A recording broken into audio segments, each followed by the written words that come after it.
Good morning, I'm Ed Lingao. This is Thursday, the 4th of September, bringing Morning Matters because your mornings matter. Let's get to the stories that matter today. Senate Blue Ribbon Committee Chairman Dante Marcoleta reveals that one of the contractors implicated in the anomalous flood control projects has already fled the Philippines. 9 construction companies owned by Sara Diskaya had their licenses canceled by the Philippine Contractors Accreditation Board, or PICAB, a decision triggered by her admission during Monday's Senate hearing that their firms competed against each other for the same flood control contracts. And as it begins data collection for a new Metro Manila Drainage Master Plan, the Public Works Department emphasizes a final solution to the region's perennial flooding problem will carry a billion-peso price tag. Welcome to our program, Morning Matters, where we talk about the issues you need to know for the rest of your day. Now, first on the agenda, Senate Blue Ribbon Committee Chairman Dante Marcoleta reveals he has received information that one of the contractors linked to the anomalous flood control projects has already left the country. Here's the story. Amid the ongoing investigation into anomalies in flood control projects, the Department of Justice has issued an immigration lookout bulletin order against 35 individuals involved in these projects. This comes after a request from DPWH Secretary Vince Dizon. Among those included in the order are Alex and Raymond Abelido of Legacy Construction and Sara Diskaya of St. Gerard Construction, among others. More than making sure that they don't leave, what the president wants to show here is he is sending a very clear and strong message to everyone that we are serious. Hindi to lokohan. But being included in the lookout bulletin does not mean those on the list are prohibited from leaving the Philippines. The ILBO is only for monitoring purposes. For now, the Diskaya couple remains in the country, according to their spokesperson. However, Senate Blue Ribbon Committee Chairman Rodante Marcoleta says he has received information that one contractor has already left the country. Hindi ko naman sinabi na nagtago. O siyang tumagas. Hindi. Kasi sa impormasyon, inahanap nga kung present sila, may nagsasabing nasa ibang bansa. The Justice Department, for its part, said they will mobilize the NBI to help with the flood control investigation. Ang tendency ng tao, tumakas talaga. At the earliest opportunity, tatakas yan. We will mobilize the NBI for that. Kanina kinausap ko yung isang NBI agent, pinapunta ko rito. Kasi gusto kong mag-form ang NBI ng isang grupo that will take it. We will do this. Yung investigation, yung backup ng DOJ. DPWH Secretary Dizon has also ordered a 2-week suspension of all agency project bidding. He said that DPWH will first create new guidelines to prevent ghost projects and substandard work. Some senators expressed support for the issuance of a lookout bulletin order. Senator Tito Soto says the measure would help ensure contractors cannot escape abroad with their wealth, leaving government with nothing to pursue. Senator Jingoy Estrada, for his part, maintains that leaving the country would be tantamount to an admission of guilt. The Philippine Contractors Accreditation Board has revoked the licenses of 9 construction companies owned or linked to Sara Diskaya. The decision came after Diskaya admitted during Monday's Senate Blue Ribbon Committee hearing that their firms simultaneously bid for the same government flood control projects. PICAB cited the Government Procurement Act, or the Government Procurement Reform Act of 2024, which prohibits conflicts of interest with multiple participation in a single bidding process. The affected firms are St. Gerard Construction, Alpha and Omega General Contractor, St. Timothy Construction, Amethyst Horizon Builders, St. Matthew General Contractor, Great Pacific Builders, YPR General Contractor, Waymaker OPC, and Elite General Contractor. The revocation took effect September 1. Leaders of the House of Representatives have called for the return of the proposed 6.7 trillion peso budget for 2026 to the Department of Budget and Management. Here's the story. Return to the Department of Budget and Management the submitted 2026 National Expenditure Program. That is the call of several House leaders to Speaker Martin Romualdez. Hindi kami nanggugulo dito, no?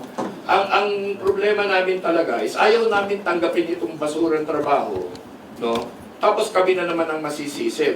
Deputy Speaker and Antipolo Representative Ronaldo Puno flagged several issues in the proposed budget, including funds for projects already completed, double allocations, and even missing items. The departments are pointing fingers at the DBM. The DBM is pointing fingers at the other departments. We feel they should settle their disputes first, come up with the correct budget formulations before they send them to us. House party leaders maintain there is still time for proper budget deliberations. They added that lawmakers could even cancel their scheduled October break if necessary. Maski abutan tayo ng Pasko hanggang New Year, we have a 1-month break, October 10 until November 11. We can forgo of that para sa bayan. Mas masakit yung pipilitin natin yung isang budget, himayin. Meanwhile, Budget Secretary Amena Pangandaman noted Congress has never returned a NEP to the DBM. Hindi pa yan nangyayari ever. You know, yung General Appropriations Act, pag tinignan mo yan, it's like a regular bill kung paano siya maging batas, di ba? Kung ayaw nyo, uupuan nyo. Still, she said President Bongbong Marcos has directed them to correct the errors found. Ipapadala natin sa kanila yung bagong listahan, yung mga changes na mangyayari doon. Sa tingin po namin, mas madali yon na proseso at procedure kesa magbalikan tayong ganyan. Do not go away. We'll be back with more stories after this break.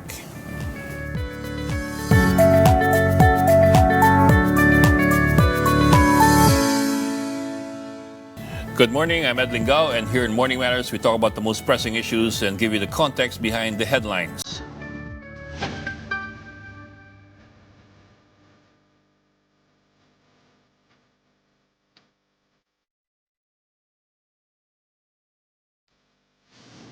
The House Infracom probing alleged anomalies in flood control projects may summon Naco Bicol Congressman Zaldico if his name is linked to questionable contracts. Panel Chair Terry Ridon says any investigation into budget insertions during Co's term as Appropriations Chairman should be handled by another body. Lawmakers earlier clashed over calls to summon Co and former Senate Finance Chair Grace Poe to explain the alleged multi-billion peso insertions in the 2025 budget. Co, the founder of SunWest Incorporated, one of the country's biggest flood control contractors, has yet to comment on the issue. And joining us now is House Infra Committee Chairman Terry Ridon as the panel continues its probe into alleged anomalies in flood control projects. Congressman Ridon, good morning and thank you for joining us. Good morning. Thank you for inviting me. Good to see you again, sir. Sir, question on everybody's mind. Where is Zaldico now? I know you're not Zaldico's keeper, but I'm sure you're also curious where he is. Kasi, just as an example, Rappler published a list of the dates when Zaldi was not present in Congress. And that seems to be from the start of the 20th Congress, wala na siya. The last days of July, he was...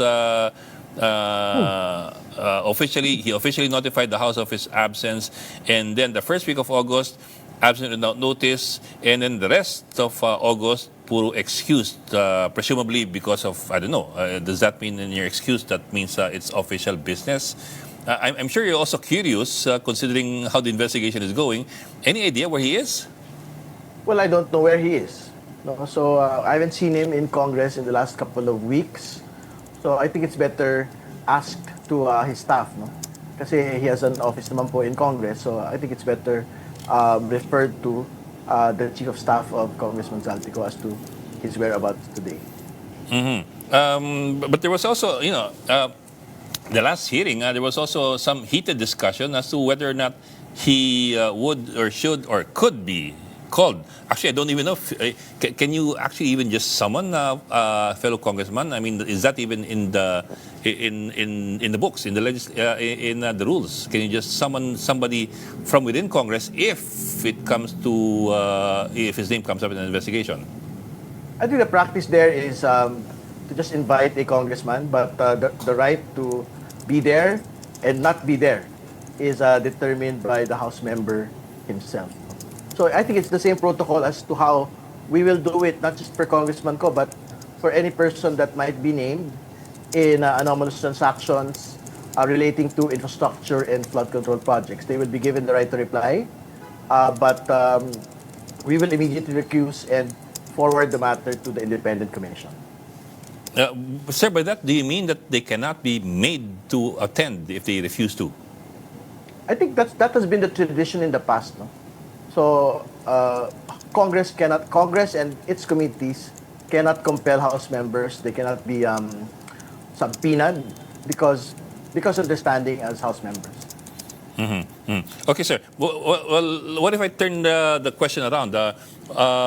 In the last hearing, the motion was passed. The motion was approved of Chel Jokno, Congressman Chel Jokno, for an undertaking to be signed by all the members of the committee and the subcommittees, disclosing their financial and pecuniary interests in any of these matters to be discussed by the committee.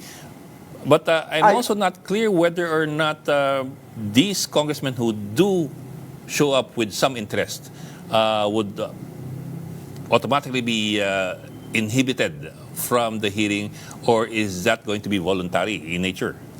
No, it's the motion basically binds them as soon as they sign the undertaking. No? So the template for the disclosures has already been sent to all members of the three committees. So we expect all of them to be able to send it back to us by the start of the next hearing on Tuesday. Yes, sir. But my question is, what happens after disclosure? My question is whether or not they can be made to inhibit themselves, or is inhibition voluntary if it comes to that? No. If for example, they admit in that undertaking that they are actually conflicted, they will be made to inhibit. The document basically binds them from participating in future hearings. If they disclose there that they are conflicted in any matter of inquiry in that investigation. So that's already understood. It's not a voluntary issue. It's not a voluntary thing. Hindi pwedeng because for example, judges, I understand, the recusation is a voluntary matter. Yes, but on this particular motion, the document basically binds them. And for example, if they state that they don't have a conflict of interest, but in the future they are confronted with a conflict of interest, they will also be made to inhibit. Okay. Sir, I think it was yesterday, the Philippine Star published a list. I'll just go to the list quickly and ask you if you agree with the list. The Star published a list of 5 congressmen who are supposedly members of the Infracom. Actually, they're not just members, they're supposed to be vice chairmen, who are also currently contractors or linked to, or whose families are linked to contractors. I will read this list, but of course with the qualification that it does not necessarily mean that they did something wrong. It's just that this is a situation. For example, Congressman Ferdinand Beltran is linked to Ferdstar Builders, Munir Arbison, Nirain Construction, Carlos Loria, Macapa Corporation, Agustina Pancho, CM Pancho Corporation, Alisa Gonzalez, A.D. Gonzalez Jr. Construction. Are these 5, sir, members of the committee? I'm not sure if they're members of the Public Accounts Committee, but I think they might be a member of other committees po. No? Maybe Public Works Committee. What about their case, sir? Again, with the qualifier that it's not an automatic judgment that they have done anything wrong. But yeah, of course. Yeah, but I think to be very clear, as soon as they went into Congress, I think the expectation for them is that they have divested from these interests. No, it doesn't matter if it's a contracting business or whichever business. I think the expectation there is they should have divested from any business. They should not have any other undertaking than being a member of Congress. So that is my first expectation. But secondly, the question to them, therefore, on the conflict of interest question is: do they remain officers or members of these particular contracting firms? So I think they will have to disclose that in the undertaking so that they may participate in future proceedings. Yes, sir. I understand, sir. Pero divestment has always been a tricky issue. I mean, it's easy to technically divest. And I think you'd agree with me that, everybody says that they divest? The question is, are they still beneficiaries of whatever happens to the company that they divested from? For example, if you're a member of a particular family that owns a contracting firm or any firm in particular, even if you are no longer an official, of course, you could still be a beneficiary. So you're also a lawyer. How does it work? Ano talaga yung patakaran dito? Kailan ba talagang divested ang isang tao at kailan technically divested lamang? Yeah. Ang pinaka-problema ho talaga natin, that is the technical and legal requirement for divesting from current interests of particular businesses. No? So, pagka ho nagawa nila yan, talagang divested na ho sila doon sa kanila pong kumpanya, and basically they can conduct business not just for Infracom but for being a house member. So, which is why I think there are proposals na i-bind yung pong mga members of Congress, not just congressmen but also senators, dito po sa, meron kasi existing prohibition, for example, doon sa anti-graft laws na ang Pangulo, Vice President, Speaker of the House, and the Senate President, sila yung may actual legal requirement na hindi ho pwedeng makialam yung mga kamag-anak nila within the third degree of consanguinity sa mga kontrata po ng gobyerno. That particular prohibition doesn't exist yet for other members of the House or members of the Senate. So, I think which is why legislation is important for that. Pero, ayun na nga, because the legal requirement is just to divest from businesses. And if they have complied with that, and sinabi ho nila na they're not conflicted, well, yun yung mangyayari talaga doon. They will be able to participate in the proceeding. Pero syempre, it's not just a legal question, it is also a political question. So, for example, if public interest groups, talagang araw-arawin po ninyo yung mga pakiramdam po natin, ay talaga naman hong, sabi nila, divested sila, pero ultimately, beneficiaries pa rin sila ng mga kumpanya po nila, it is already a political matter. No? So, we will let them decide how they would want to proceed. Sir, when you say we will let them decide, who are you referring to? Well, ibig sabihin, sila magdesisyon. Kung tingin nila, kahit nag-divest sila, baka maput pa rin po sila into a conflict of interest situation. Bahala ho silang magdesisyon patungkol po dito. With the caveat na, talaga araw-arawin po sila ng publiko. Dahil tingin ng publiko, hindi naman ho sila talaga actually divested, kundi nakikinabang pa rin ho sila sa spoils po ng kumpanya. But sir, isn't that putting too much? Isn't being a little bit too optimistic? Na expecting these people to actually feel the pressure from the public. Tingin ko, we have to be optimistic with the people also, di ba? Kasi, for example, binabanggit naman ho ng maraming mga publikasyon. Sinabi na ng Stars, sinabi na ho ng Rappler. Di ba? So, ibig sabihin, talaga hong merong microscope on these particular, supposedly, members of Congress who are linked with contracting businesses. No? So, bahala ho silang mag-decision on what they will write in that undertaking. No? So, pero again, to be very clear, the legal requirement for divestment is umalis sila dito sa kanila pong mga kumpanya. So kung nakaalis na ho sila sa mga kumpanya po na ito, ang totoo at unfortunately the legal boundaries for this has not yet been created nga kasi nga very limited pa rin ho yung provisions for actual members of Congress na hindi Senate President at House Speaker. Pagka ho pinirmahan ho nila doon na they are not in a conflict of interest situation, they will still be allowed to proceed with the inquiry. I'm sorry, sir. I'm just trying to figure out how we go about this. Kasi, well, I understand what you're saying. We have to be optimistic about this. Pero, I mean, you've been in the minority for the longest time. You've seen how some people apparently are not affected by such things as a delicadeza. I mean, sorry for putting it that way, but you've seen that. Just to be clear, kung hindi sila tamaan ng kapal ng muka, if that's the idea that you would want to actually talk about, my answer to you is, pwede ho talaga silang hindi tamaan ng kapal ng muka. Di ba? And it is not just the document that will force them to do that. Di ba?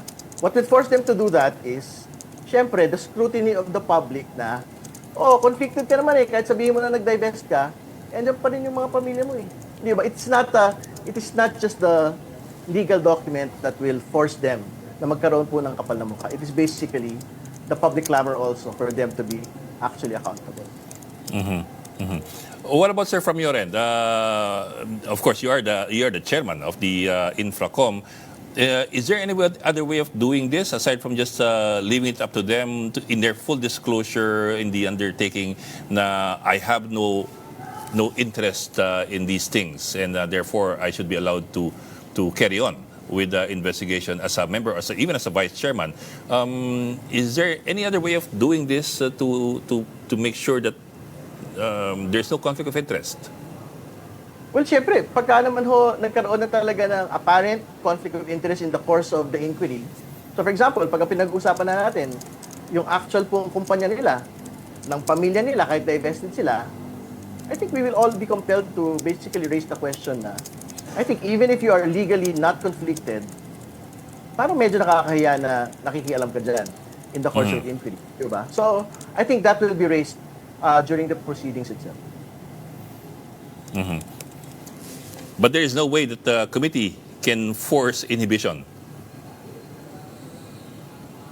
I don't think so. Ibig sabihin, panindigan niya kung tingin niya hindi siya matamaan ng kapal na mukha, edi he will still be there. Pero, again, ano naman yan Kumbaga, it is not just a legal question, it is also a political question because everyone is watching the entire proceeding. So, ibig sabihin, kung ang pinag-usapan nila, Company A, divested ka from this company A that is linked to you, tapos nakikisali ka pa dyan, medyo nakakahiya na rin yun, di ba? So, kumbaga, I think these are the consequences of actually tawag dito, yung not feeling any conflict of interest, no? Dito pong mas yung mga link po ng mga House members pagka pinag-usapan actually yung mga proyekto at mga kaso na link po sa mga kumpanya po. Well, sir, just to take a quick look back, for example, Ping Lacson said that in the 19th Congress, of course, that's the previous Congress, 67 congressmen daw were in the construction business. That's the previous Congress. Tapos si Senator Erwin Tulfo was saying that in this Congress daw, 10 or more are contractors. Again, I say that without casting any judgment on whether or not they're doing their functions properly. It's just that those are the links that have been exposed so far. Sir, I'll go back to the previous hearing. Si Henry Alcantara, yung dating district engineer sa Bulacan, the controversial district engineer. He was grilled, but I was also he was grilled about his habit of going to the casinos. But was he also grilled as to his lifestyle? And do you think he was grilled sufficiently about his lifestyle? Because there were also reports, although I don't know if that came up in the hearing, that he lost a significant amount in several bouts in the casino. Well, I think nababanggit ho yan. I'm not sure if during that hearing, but also in the Senate hearing, may mga allegations nga po na nagpapatalo po ng milyon-milyon piso. Pero I think he was confronted with that fact. No? Pero ang sinasabi niya kasi, I think tens of thousands lang yung pong linalaro niya. So I think he has a actual denial na milyon-milyon piso po yung kanyang ipinapatalo po sa casino. I don't remember kung na-confront na ho siya doon po sa lifestyle. So if he hasn't been confronted yet about that, I think in the next hearing he will be confronted about that. Kasi syempre, nakita naman ho natin yung ginawa ng mga netizens ho natin. They were comparing the watches, they were comparing, I think, the clothing. So he might be confronted about that as well. In particular, I think it was Ping Lacson who was saying na 300 million daw yung talo niya sa isang gabi. Actually, silang dalawa daw ni Bryce Hernandez. But I don't think that the 300 million was brought up officially. During any of the hearings. It's just that, bagit nga lang yung tens of thousands. As well, meron yung mamahaling kotse daw na dala-dala niya. I suppose, sir, lifestyle checks are not that hard to do. If you just talk to the people he works with, you could find out easily kung anong kotse dala niya araw-araw. Tama po yun. I think yung DPWH supposedly under Secretary Banoan, meron siyang in-order na lifestyle checks. No? Pero we have to yet wonder also kung ano na yung plano ho ni Secretary Vince Dizon, yung bago pong DPWH Secretary, kung tuloy pa rin po ba ito pong lifestyle checks sa kanila pong mga tauhan sa DPWH. Okay, sir. Kami lang ako. Napag-uusapan kasi yung yung NEP for 2026.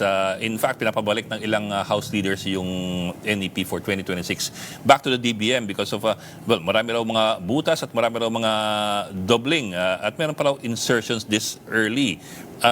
I bring this up kasi, of course, you are now looking at the infrastructure projects in the last few budgets that were actually passed. And in doing that, you're also looking at how to, I suppose, put in legislation that would prevent that in the future. When you hear about these problems ng NEP 2026 that were supposedly, sabi nga ni Ronnie Puno, basura daw. What are your thoughts? How do you plan to go about this in order to make sure na hindi magkakaproblema ulit for 2026?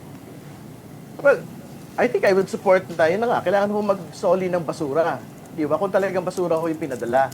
Kasi nga, katulad ng sinabi ho ni Congressman Puno, sa dulot-dulo ho, ang masisisi naman ho, pagka hindi ho maganda yung kalalabasan po ng budget ho natin, yung Kongreso at Senado pa rin naman ho. No? So, ibig sabihin, I think House members had already had enough na mali-mali ho yung laman po ng detalye nito pong National Expenditure Program. And more importantly, doon po sa House hearing namin, nakita ho namin doon yung tatlo pong mga ghost and substandard projects sa Bulacan. Inadmit ho ni Engineer Alcantara na this was never proposed by congressmen and senators. This was proposed actually by him and implemented by him. No? So, napasok po yun sa NEP. So, I think talaga ho kailangan isip-isipin ho talaga ng DBM kung ano ho ba yung talagang papel ho nila sa budget. Kasi basically, they were saying na kung ano ho yung pinasa ng DPWH, yun na ho yun. Parang ganun yung sinasabi nila eh. Ang sabi ho ni Congressman Puno, but stenographer lang ba kayo? Parang ganun yung kanyang At I'd like to be very clear na sa totoo lang, hindi sila stenographer lang. Dapat, i-check ho talaga nila yung every line item kung tama ba. Kung meron bang mga redundancies po doon. Ibig sabihin, sa dulo-dulo naman ho, ang first touch ng DPWH budget, DPWH. Pero ang last touch ng NEP po mismo, yung pong DBM. So, hindi ho pwedeng maghugas ng kamay yung pong DBM sa bagay po na ito. No? So, we'll figure out in the next couple of days kung paano po talaga ito mangyayari, kung magkakaroon po ba talaga ng solian ng NEP back to the executive or kung tatanggapin po ng Kongreso yung pong mga changes na lang po na gagawin po ng new leadership po ng DPWH together with the DBM. Pero sir, throwing it back to the DBM will delay the budget process further. I know it should not be the primary element in making the decision on whether to throw it back or not. Pero medyo madugo yan if ibalik. Sabi nga ni DBM Secretary, it's never happened before. And you might end up with a reenacted budget. Well, tingnan pa ho natin. I think naman, pagka ho yung isang linggo o 2 linggo ng delay naman ho, hindi naman ho ito malaking problema. Ang sabi ho ng mga House leaders kahapon, kung kailangan hong i-forgo yung pong break, no, nung pong Kongreso, I think gagawin ho nila yon. And I think we will do it through the break, no, kung yan ho yung kailangan gawin para tiyakin po na on time pa rin po and on schedule yung pong passage po ng 2026 budget. Okay. Would you like to add anything else, sir? Siguro, I'd like to announce nga na tuloy po yung hearing ng House Infracom next week. No? So, hopefully, we'll get more details about the Diskaya Link companies. No? So, we'll try to get reports, for example, from the BOC, from the BIR, kung ano na po yung mga ginawa po nila dito. Hopefully, we'll get a little bit more details kasi pinapasabi na ho namin yung hindi ho nagpakita nitong nakaraan. So, kasama dyan yung mga Diskaya Link firms. No? Pero I think pipirmahan po or napirmahan na po niya Justice Secretary yung pong ILBO doon sa mga involved personalities, mga contractors plus mga DPWH officials. Pero hindi pa uwata na isama sa request yung Sims Construction Trading. No? So pag-aaralan ho namin na dapat maisama rin po sa ILBO. Ito pong Sims Construction Trading, siya Sally Santos. Ito po yung managing officer kasi sila po yung pinaka-involved dito po sa ghost project sa Baliwag, Bulacan. So, kailangan ho mapasulpot. Ito po nga si Miss Sally Santos at hindi ho siya dapat makaalis sa bansa. Sir, when you say ILBO, that's the Immigration Lookout Bulletin Order. Tama po. Kasi I think pipirmahan na po niya Secretary Rimulya. No, ito po nga ILBO request ng DPWH, no, para dun sa ilang mga particular na personalidad. Pero I think I've seen the list. Hindi po kasama yung Sims Construction Trading. Hindi ho dapat makalabas ng bansa ho yun. Kasi siya ho yung very important link dito po sa plunder ng 55 million na pondo po for infrastructure projects. Pero sir, ang ILBO will not stop you from leaving. It's only a lookout bulletin order. It's not a whole departure order. In other words, from my understanding, pag may ILBO ka, mas conscious lang ang immigration na palabas ka. But they cannot necessarily stop you from leaving. Wala naman tayong problema doon kasi that is the limitation that we have today, no? Pero we'd rather have that than not being able to know where they will be going or where they actually are. Di ba? Okay. Sir, Pablo na lang. I know he's your colleague. I'm again referring to Zaldico. But is there any way that that Congress can, or the members of Congress can find out from the leadership or ask the leadership where the colleague is? Magmula nung magsimula yung session ng 20th Congress, he hasn't appeared. Well, to be very clear, marami din naman ho atang hindi nagpapakita sa Kongreso, no? So, hindi lang ho si Congressman Zaldico, no? Yun po nga, hindi nagpapakita at hindi ko nakikita sa mga sessions at sa mga komite, no? So, I think that should equally apply to them, no? But I don't know if how the leadership will actually dispose of it kasi each member naman ho ay talaga namang malaya na magpakita o hindi magpakita, no? So, ang publiko ang magdidesisyon, no? Kung meron hong silang objection dito sa hindi pagpapakita ng kanila pong mga hinalal na mga taong bayan, taong gobyerno. Okay. Maraming salamat for joining us this morning, Infrastructure Committee Chairman Terry Ridon. Sir, good morning po. Maraming salamat. Magandang umaga. Stay tuned. Morning Matters will be back after a short break.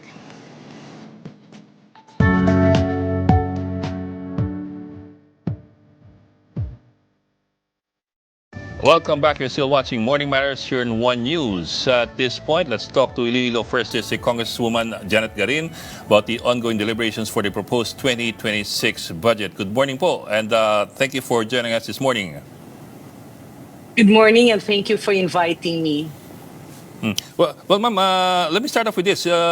This big debate over whether or not to send the NEP of 2026 back to the DBM. Your stand on this?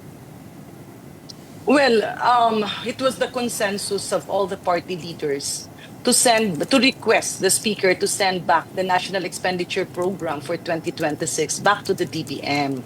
Not for anything else, pero rinig naman natin ang direktiba ng Pangulo during his SONA that every peso spent should be targeted on the needs of every Juan and Maria in our country. Subalit, nung nakikita na nga yung 2026 NEP, akala namin nung una, kasi yun yung mga alegasyon na yung small committee, yung BICAM, dun lamang yung may problema. But apparently, the problem is systemic. So we want to know where are these items para pagdating sa Kongreso, mas mabilis ang trabaho. We don't want to be remiss of our duty that we will pass the General Appropriations Act, but there are hidden items that we failed to dig out and amend. I understand po, and that's actually good that you're being more alert with regard to the budget proposal from Malacanang. Pero I suppose this is not the first time that this problem has cropped up or that this problem has been there. It's just that ngayon lang ata nabigyan ng pansin ng Kongreso na yung mismong NEP na binibigay ng Malacanang o ng at least ng executive, kung hindi butas-butas, doble-doble. I mean, what also accounts for that? Bakit po ngayon lamang ang Kongreso talaga nagmamatsag doon sa NEP? I mean, I don't think it's the first time. Just to be clear, no, we are not targeting Malacanang. We are returning it back to DBM because all the budget calls and all the technical briefings happened within the Department of Budget and Management. And historical data would actually tell them or point to them unless merong tao dun sa loob, sa baba na nakakaalam. Historical data will tell them that there are actually what we call siningit na hindi naman kailangan sa baba and ended up in the National Expenditure Program. Why did Congress just look at it now? Initially, we didn't know that it was there. We saw it. Minsan meron kang mga hinala, pero parang hindi to because reforms were let's focus on DPWH. But I'm not sure kasi if it's the only agency. Our dilemma is that some members and even the chairman of the Committee on Appropriations is slowly telling us na oops, may mga nakikita siya sa mga ibang departamento. We are not yet sure. Pero merong parang flags. And initially, wala kang mali siya because reforms, let's say in DPWH, was already done by Secretary Babe Singson. Maraming pinagbawal, meron ng mga master plan, and now when we went back, kasi usually yung ibang mga congressman, not all, but most of the congressmen, you will look at the area of your responsibility, hindi mo na nakikita yung pangkabuhan minsan. And sa dami ng mga ahensya, aakyat yan ng Senado. Ngayon, ganun din ang ginagawa ng Senado, nakikita ito. We were of the belief that all of these ghost projects, substandard projects, were congressional or Senate insertions. Unfortunately, when the investigation happened, Secretary Bonoan admitted that these ghost projects were all in the NEP. They were agency initiative. Ibig sabihin, nanggaling pinasingit ito ng isang ahensya. Whether it is DBM, whether it is DPWH, we do not know. Okay. Parang yan if I may may bahay. Ninakawan yung isang bahay. After 1 year, ninakawan ulit yung isang bahay. After another year, ninakawan ulit yung bahay. Ang tanong, sino ba ang nagbubukas ng pinto?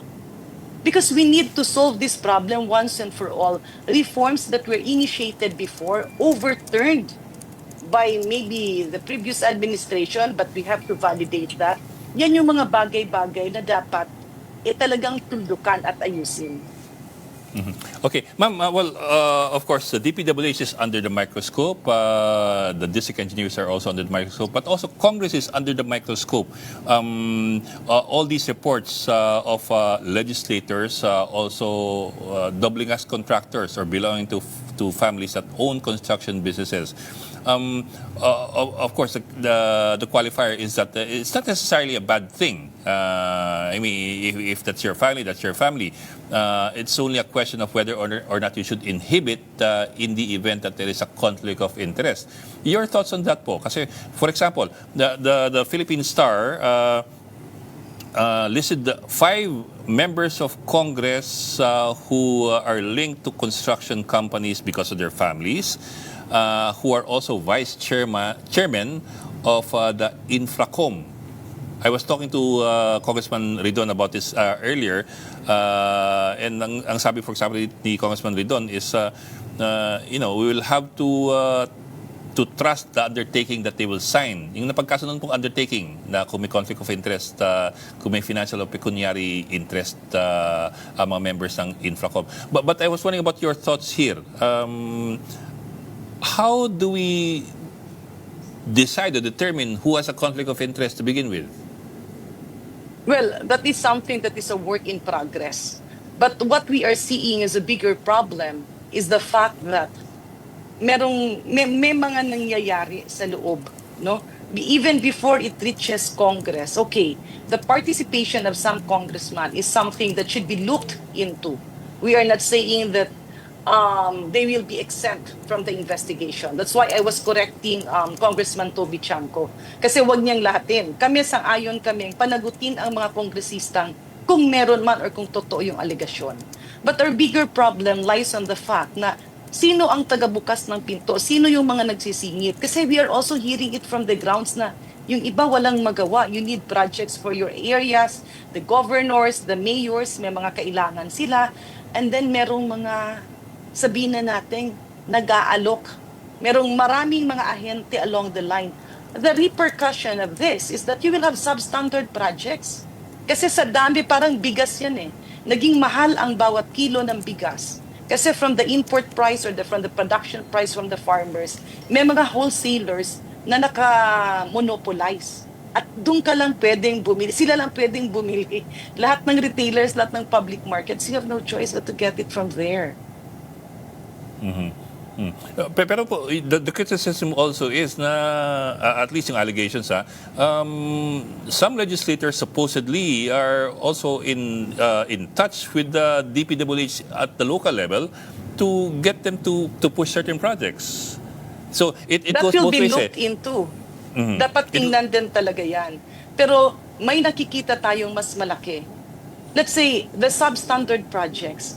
These are agency initiatives. Ibig sabihin, yung pagpasok, yung paglista, either nangyari sa central office ng DPWH or merong mga gumagapang dyan sa mga encoders ng DPWH or DBM. No, we are not accusing anybody. That's why we need to look at the whole gamut of the system. We need to know where. We need to cure this. Kasi ang nangyayari, symptomatic, sintomas lang ang ginagamot. Ito dapat gamutin talaga dun sa cause, the root of the problem. Okay. Maraming salamat for your time. Iloilo First District Congresswoman Janet Garin. Thank you po for joining us this morning. Thank you. Malacanang has brushed off Vice President Sara Duterte's claim that President Marcos could resolve flood control anomalies in just one day. Press Officer Claire Castro called the remark preposterous, stressing that the President respects due process and human rights and that investigations must follow proper procedure. Castro also pointed out that even under former President Duterte, who admitted the existence of ghost projects in 2020, no public works secretary was removed from office. The VP earlier likened the current probe to a zarzuela, calling it too little too late. Isang araw lang matatapos ng investigasyon? That is absolutely preposterous. Ang Pangulong Marcos Jr., hindi po siya nagsasagawa ng investigasyon alatokhang way. Kung isang araw lang po dapat ito na imbestigahan, sana po ay ito ay kanyang nasuggest noon sa kanyang ama dahil mismo ang dating Pangulong Duterte ay umamin na maraming ghost projects rampant noon. The Bureau of Customs has secured all 12 luxury vehicles which were the subject of a search warrant at the residence of the Diskaya family in Pasig City. The vehicles were sealed as part of the customs' ongoing investigation into their documentation and import duties. Authorities said the verification process may take up to a week. Meanwhile, Attorney Cornelio Samaniego III, the spokesman for the Diskaya family, says the cars were locally bought and properly registered. He adds that the family is willing to submit documents for 16 more luxury vehicles for review. Wala pong in-import ang spouses Diskaya rito para maging consignee sila or gumamit sila ng consignee. Lahat po locally purchased po. At lahat po nakarehistro yung 12 luxury cars. Hindi po irirehistro yan ng LTO kung meron pong tax due. Senator Joel Villanueva denies that he has any ties with disgraced former district engineer Henry Alcantara. Photos have been circulating online of Villanueva, whose home province is Bulacan, and Alcantara at various events, including a ribbon-cutting ceremony. Bulacan tops the list shown by President Marcos of those with the most flood control projects, cornering 668 in the past 3 years. But Villanueva angrily denied allegations linking him to Alcantara and says he has never had any transactions with the district engineer. Sir, wala kayong transaction with Alcantara? Never. Ano ba yung transaction? District engineer siya. Lahat ng senador, lahat ng sekretary na pumunta sa presidente ng Pilipinas nandun nakakasama siya. So, yun ba is an evidence na sangkot? Bakit si Joel lang yung tinuturo? Bibigyan ko kayong lahat ng picture nilang lahat. Bibigyan ko kayong lahat ng video nilang lahat. So, bakit? Bakit ako? Do not go away. More matters to discuss after the break. Keep it here in One News.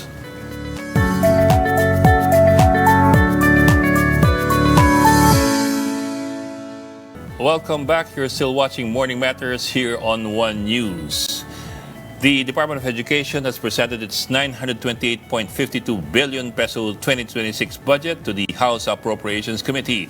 Secretary Sani Angara says the budget prioritizes teacher support, including the hiring of 33,000 new teachers.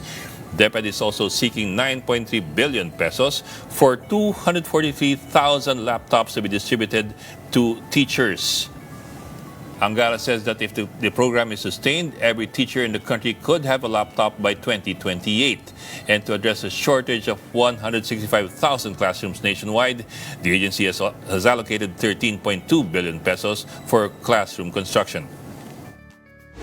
At least, Mr. Secretary, up to 2028, sa tingin niyo po, mamimit natin itong gap na to, yung 165,000 classroom?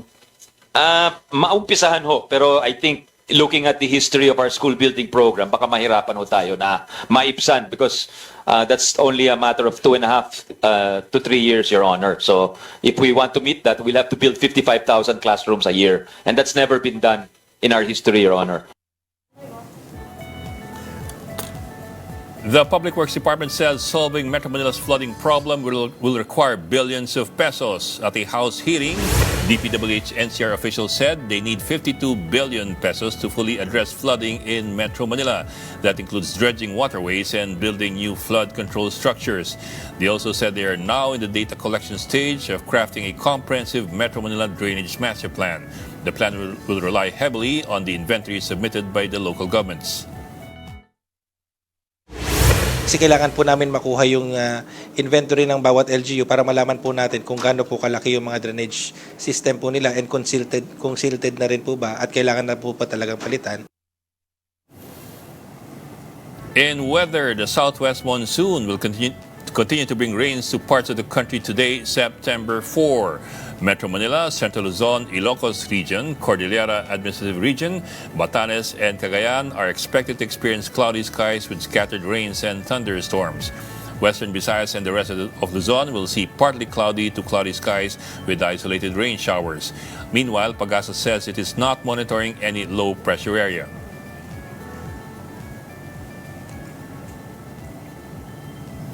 And that wraps up today's episode of Morning Matters. We hope we've given you just the right start to your morning. Let's make the day matter. I'm Ed Lingao. We are One News, all sides, all the time.